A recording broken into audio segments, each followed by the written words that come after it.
to... Okay, we do... Okay, you know what? We're gonna commit because that was a really good Valkyrie. We're gonna try to push the Baptiste here, and the Baptiste will die. Juno will die. Very good.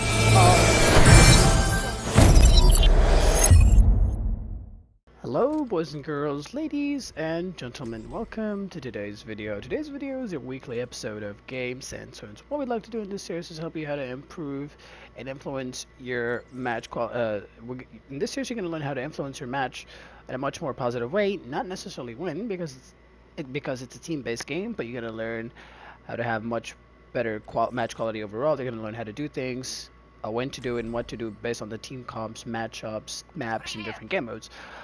I see Zarya and Clash. Usually a lot of AoE characters gets a lot of value. I was initially thinking about Moira, but it's either Lucia or Moira. That's my go-to really, especially in this low elo. So I will be opting for the Moira. Moira gets immense amount of value in a map like that. Everything plays into her. Coalescence gets a huge amount of value. So depending on what they're running, we will make adjustments accordingly. But for now, we're definitely going to start on the Moira, so let's get right into it. Alright, okay, Moira v Moira, and they have Sombra, so we already have matchup, and they have Brigitte. Moira is good against Brigitte and Sombra. Make sure that you always save your orb for the Sombra to push you. You have to be careful not to get caught without abilities when the Sombra pushes you, so that's the whole rotation, that's the whole like rinse and repeat that you're gonna see. So yeah, I'm forced to use my orb here because it's a fully healing spot that I got put in. We're gonna be fine here. We're gonna have our abilities. Yeah, I'm very unfortunate. I tried to peel for the Pharah because of the flankers, but I like the Bastion. But during ult phase, okay, but the rally will be good against us. But I still think that the Moira is good. But it's just I think things are, Pharah didn't do anything. Not really sure about the Ram, but we just need to try to keep our Bastion alive. Really, I think that's the whole idea. And yeah, we already have 2 picks. We're looking good. Yeah, our Cassidy is popping off. Yeah, I really still stand by my pick here. But obviously, there's so many things that we can switch, and it would work. But we're always gonna go for the optimal play, and the thing is when you switch to a character, you always ask yourself, is it gonna make what's a character that makes my team's life easier, makes me get value, and makes the enemy team more annoyed. Moira is really good to make the Sombra's life really difficult. That's the kind of mentality that you always want to switch. Yeah, so they will okay, the Juno switch, man, Juno is such a good switch. They will have grab, we'll keep our distance, and then we're gonna use our ultimate. I think I'm gonna keep my no wait. Yeah, we can coalescence this. We don't want to take any risks. My Bastion, yeah, okay, that's a good trade for me, 1-for-1, and our Bastion lives the grab, so yeah, that's like best case scenario for us. We keep our Bastion alive, they use their grab, and they use their coalescence, and yeah, so we're looking very good. Like I could have definitely saved the like my ultimate there, but I'm just not gonna I'm not willing to take a risk. They will have EMP here 1,000,000%, so we have to be careful. That's exactly the kind of play that we're gonna be looking. We have to keep our abilities here, and as soon as we hear the Sombra, we will try to fade out to not get caught in the EMP. We'll try to keep our distance, play the cover. Because if I survive, if I don't get caught on the MP, I actually have the ability to keep my team alive, and they're actually going for the counter swap. It's the Bastion. If the Bastion survives, we have a good chance to winning this, but the Manga is just so good. And they swap to everything that counters my Bastion. We do have a good res coming up here. He failed the stun. And he's 1 HP, he will die here.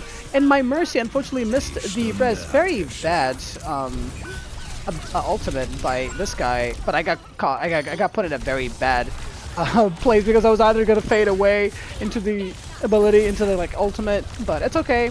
I'm not sure if she has res or not, but she could have resed that around the corner, but it's okay. We do have Coalescence coming up here. We do have Annihilation. We can definitely commit, but my Bastion needs to survive this. I'm not sure if my Mercy see that my Bastion actually do survive the Sombra. We can go in. No, he didn't because the Manga is back. Now, let's see if... Wait, the Manga actually might die. She can actually go for the Mercy if she wants to. Mercy? No, she is too scared to... Okay, we do... Okay, you know what? We're gonna commit because that was a really good Valkyrie. We're gonna try to push the Baptiste here, and the Baptiste will die. Juno will die. Very good choice to. I like the Mercy. She's playing very. The thing is, I think she's playing a little too safe. She definitely could. Okay.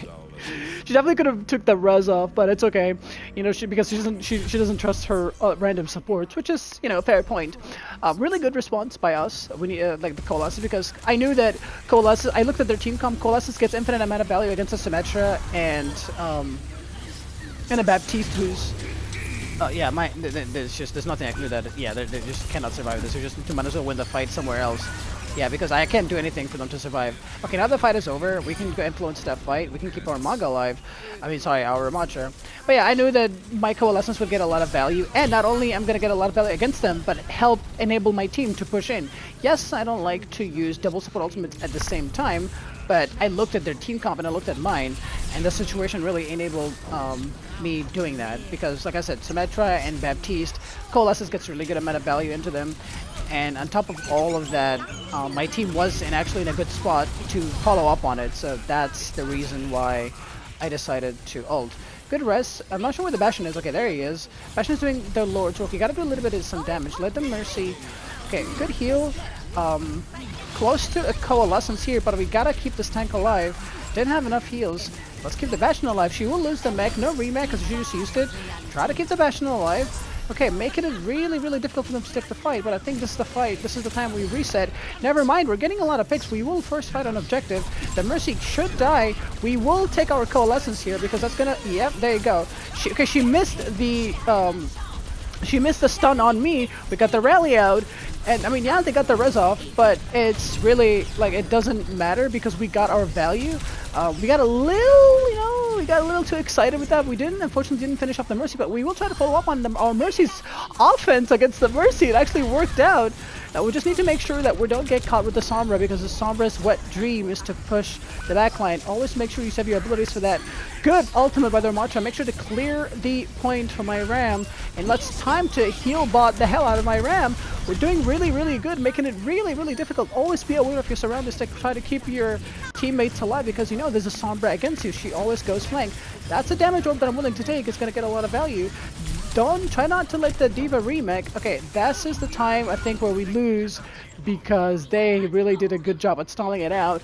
And unfortunately, my team did not clear the Symmetra mines, or like whatever her thingies. So it got a lot of value. Good swap in my tank here. You know, Zarya gets really good value against there. But again, the issue here is we need to... Okay, I think she's overextending because she wants to remake. Really not the best play, even though that she's gonna remake. Okay, wait, she doesn't? Okay, GG's. Yeah, that's game right there. They don't have res, they cannot res that, and yeah, they just lost their tank. And this is the last fight of the game. Yeah, and the Sombra just died too. Yeah, boys and girls, ladies and gentlemen, I hope you guys enjoyed this one. I tried to be as informative as possible while trying to maintain my my television, because you know sometimes it's difficult to commentate and play. But yeah, they will try to look at a last ditch effort touch, but she didn't even touch. She thought she was on the point. Oh my god, what a melodramatic ending. Boys and girls, ladies and gentlemen, thank you guys for watching, and thank you guys for stopping by. I really hope you guys enjoyed. If you did like the video, feature, subscribe if you're new, share with your friends if you learned a thing or two. And before I end the video, when you play Moira, the one thing that a lot of people tunnel vision on, a tip for you is, like you said, like you guys saw, I never tunnel visioned. I always made sure that I was aware of my backline and my front line. Because I knew that there's a Sombra in the backline will keep harassing my Mercy and my Bastion, and the Diva will always push my Bastion. I always also maintained, and I was aware of my tank's aggression, so I need to also heal my tank to enable him keep pushing in instead of giving up space and backing out with the lack of heals, and also help my backline. But a lot of Moira players, they literally can't do both, even though they can, but they just tunnel vision. So they end up doing one, and then they lose the fight somewhere else. They either lose the backline, and then if you lose the backline fight, you have no heals, so that the enemy team will come at you from multiple angles. If you lose the front line, their tank is going to push your supports, you end up losing. So yeah, I shall catch you guys on the next one. Peace to the bye.